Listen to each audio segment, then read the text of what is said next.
नमस्कार.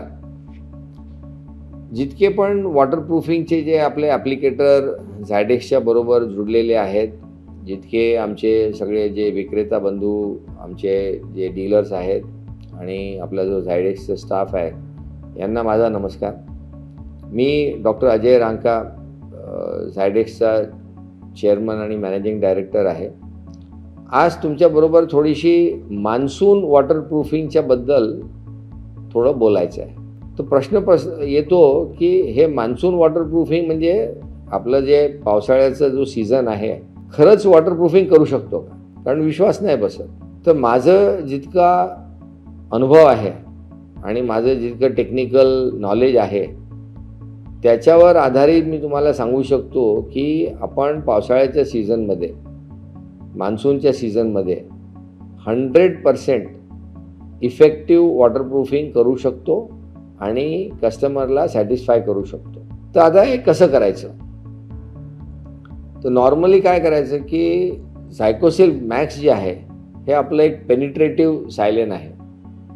म्हणजे याचे जे मॉलिक्युल्स असतात हे 1 ते 2 नॅनोमीटरच्या साईजचे असतात.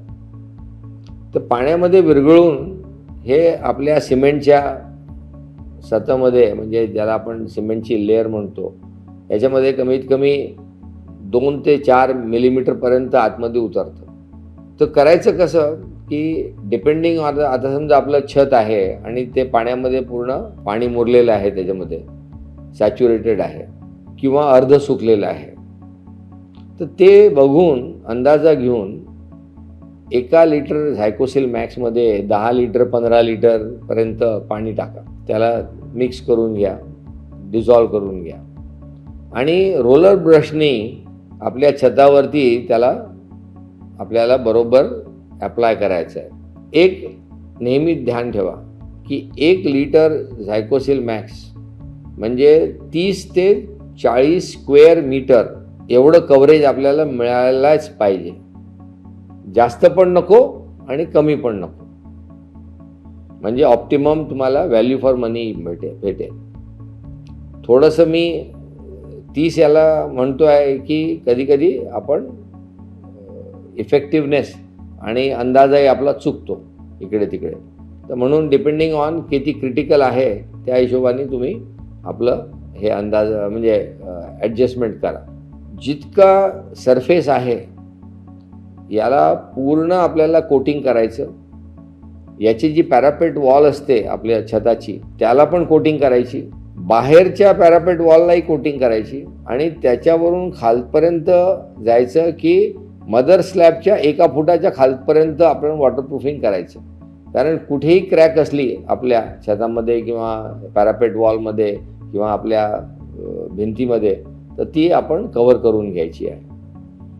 तर हा एक इम्पॉर्टंट ॲस्पेक्ट आहे. याच्यानंतर 15 दिवस आराम करा. 15 दिवसाच्या नंतर जायचं. तर तोपर्यंत काय होईल की जितकं मॉइश्चर आहे तेही निघून जाईल, छत पूर्ण वॉटरप्रूफिंग होऊन जाईल, वॉटर रिपेलंट होऊन जाईल.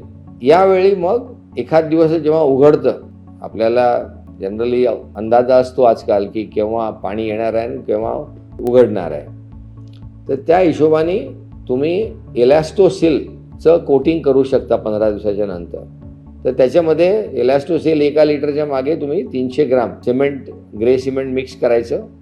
जर तुमचं छताचं साईज 2000 स्क्वेअर फुटाच्या वरती आहे, 200 स्क्वेअर मीटरच्या वरती आहे, मोठं आहे, तर नाहीतर छोटं जर छत असेल तर तुम्ही 700 ग्रामपर्यंत सिमेंट टाकू शकता.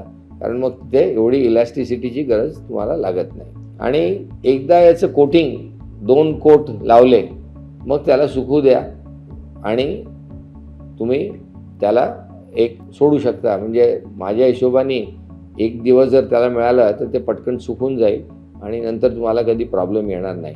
हे एक ब्रिदेबल मेम्ब्रेन आहे, म्हणून याच्यामधून जे ट्रॅप्ड मॉइश्चर आहे ते पण आरामात निघून जाईल. तर तुम्हाला बबलिंगचा प्रॉब्लेम येणार नाही. ज्या लोकांना व्हाईट कोटिंग पाहिजे, सन रिफ्लेक्टिव्ह कोटिंग पाहिजे, त्याच्याकरता मग तुम्ही इलॅस्टो स्ट्रेच वापरा, मग इलॅस्टोसिल नका वापरू. आणि त्याला आपण पाणी टाकून जितकं ब्रशेबल कन्सिस्टन्सी आहे ते काढून मग त्याला 2 कोट मारून घ्यायचे. तर हा जर तुम्ही प्रोग्राम केला तर तुमचा वॉटरप्रूफिंग एकदम चांगला, म्हणजे पेनिट्रेटिव्ह वॉटरप्रूफिंगही मिळालं तुम्हाला आणि त्याच्यावरती मेम्ब्रेनही मिळालं. पहिले जेव्हा तुम्ही पेनिट्रेटिव्ह वॉटरप्रूफिंग केलं आणि वाटलं की नाही अजूनही सीपेज आहे, कुठेतरी आपण चुकलो, परत इन्स्पेक्शन करा आणि चेक करा की कुठे राहिलं आहे, त्याला परत कोटिंग करा आणि परत 15 दिवस जाऊ द्या आणि नंतर मग मेम्ब्रेनचं ॲप्लिकेशन करा. हे जर तुम्ही केलं तर 100% तुम्हाला सक्सेस रेट मिळेल आणि पावसाळ्यामध्येही तुम्ही क्लायंटला सर्व्हिस करू शकाल अशी माझी अगदी खात्री आहे. तर हॅपी मान्सून. नमस्कार.